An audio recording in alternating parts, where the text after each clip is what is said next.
SBI clerk pre Q. अब जो दिमाग है वो अभी दिमाग में आ रही है, वो एग्ज़ाम आने वाला है, मार्क्स फिर से वही स्ट्रगल, वही के मॉक, और मॉक जो हो रहा है।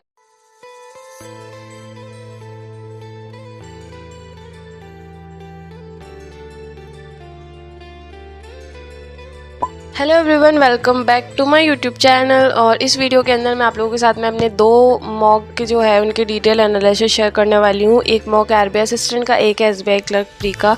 अब आज मेरे साथ में क्या हुआ है कि मेरा जो दिमाग है वो अभी एक सही जगह काम नहीं कर रहा है, क्योंकि बहुत अजीब सी ओवर थिंकिंग चल रही है। पता नहीं क्या, एक अलग ही मौसम है ऐसा कि क्या हो रहा है मुझे भी नहीं समझ में आ रहा है। लाइक दिमाग में इतनी सारी चीज़ें चल रही है कि आज के जो मैंने मॉक जो दिए हैं ना, दोनों मॉक मैंने अपनी तरफ से बिगाड़ लिए। एक होता है ना कि कोई और मेरा दुश्मन नहीं है, मैं खुद ही अपनी दुश्मन हूँ, वो वाला सीन है कि मैंने मतलब अब चीज़ें क्या दिमाग में आ रही है, वो ऐसी चीज़ें दिमाग में आ रही है कि अरे यार एग्ज़ाम आने वाला है, मार्क्स इतने अच्छे नहीं आ रहे, पहला फॉर्म भर दिया, होएगा कि नहीं होएगा, चलो नहीं भी होएगा तो फिर आगे आने वाले टाइम में फिर मैं IBPS PO निकाल पाऊँगी नहीं निकाल पाऊँगी, पिछली बार भी रह गई थी, फिर से वही सेंटर पे जाना है गर्मियों में सर्दियों में। क्योंकि मुझे याद है मैंने RRB PO मेंस दिया था, तो अपना शायद सर्दियों वाला टाइम था, उस टाइम पर जब मैं सुबह सुबह गई थी।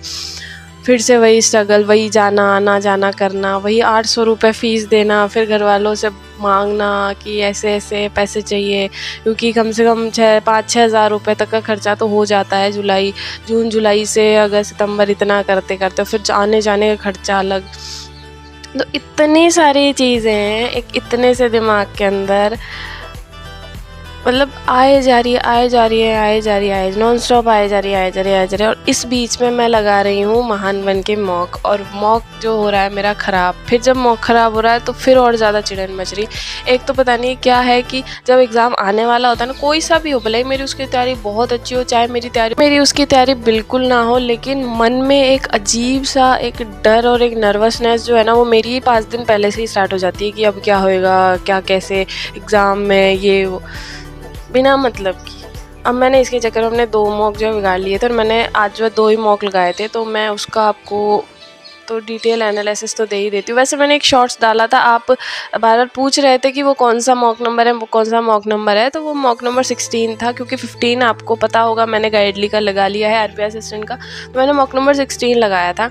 और जो मैंने आज जो डाला था ना वो वाला शॉर्ट्स। तो अब बात कर लेते हैं मॉक की। तो मैंने 2 मॉक लगाए हैं, एक मैंने RBI असिस्टेंट का लगाया, एक SBI क्लर्क का लगाया, और दोनों ही मैंने गाइडली पे ही लगाए हैं। टेक्स्ट बुक का तो मैंने अभी तक नहीं छेड़ा, मैं टेक्स्ट बुक का लगाऊंगी तो फिर और ज़्यादा मेरा मार्क्स कम आएंगे और मैं फिर अपने अलग ही जोन में चली जाऊँगी।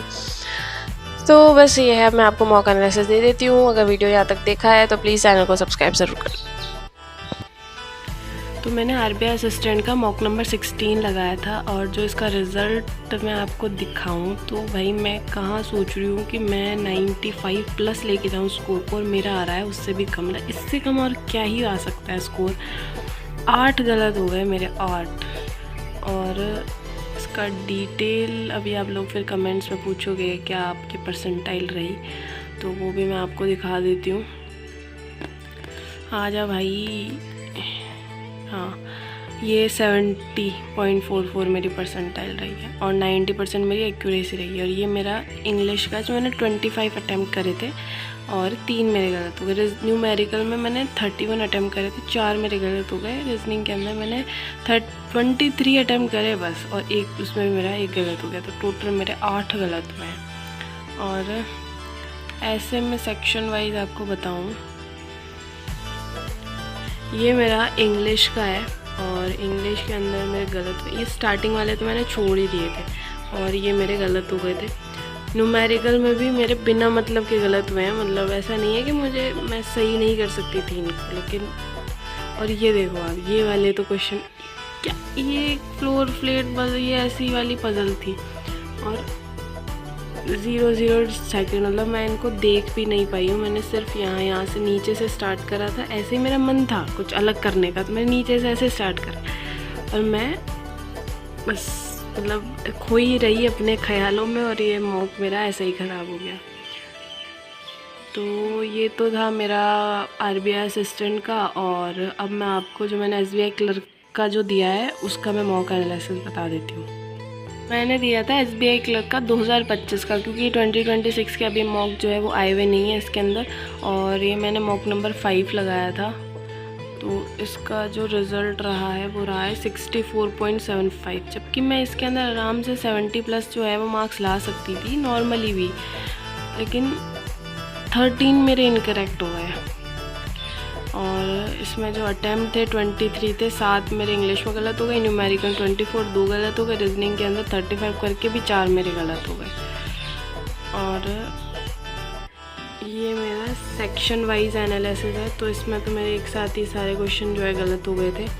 और न्यूमेरिकल के अंदर जो मेरे 2 गलत हुए ना, वो ये वाले क्वेश्चन गलत हुए, मतलब ये मिक्सचर एलिगेशन वाले तो मैं सही से कर लेती हूँ, पर फिर भी मेरे इसके अंदर 2 क्वेश्चन गलत हो गए थे।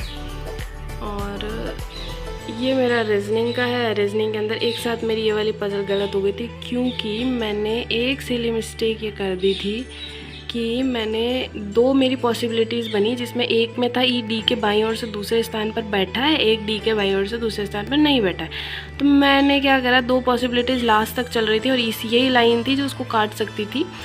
तो मैंने इसको क्या पढ़ लिया, ई डी के बाईं ओर से दूसरे स्थान पर बैठा है, जबकि सही कौन सा होना था, नहीं बैठा है आने वाला। और मैंने उसके अकॉर्डिंग आंसर टिक करना स्टार्ट कर दिया और मेरे एक साथ गलत हो गए। तो बस ये था। बाकी आप लोग अगर ये दोनों मॉक लगाओ तो मुझे कमेंट सेक्शन में अपने मार्क्स ज़रूर बताना। अब जो नेक्स्ट मॉक लगाऊंगी मैं उसमें अच्छा ही स्कोर करने की कोशिश करूँगी, क्योंकि इन सब चीज़ों से, ओवर थिंकिंग से, इनसे कुछ होने वाला है नहीं, नुकसान मेरा खुद का ही हो रहा है। तो मिलते हैं नेक्स्ट वीडियो में, तब तक के लिए बाय।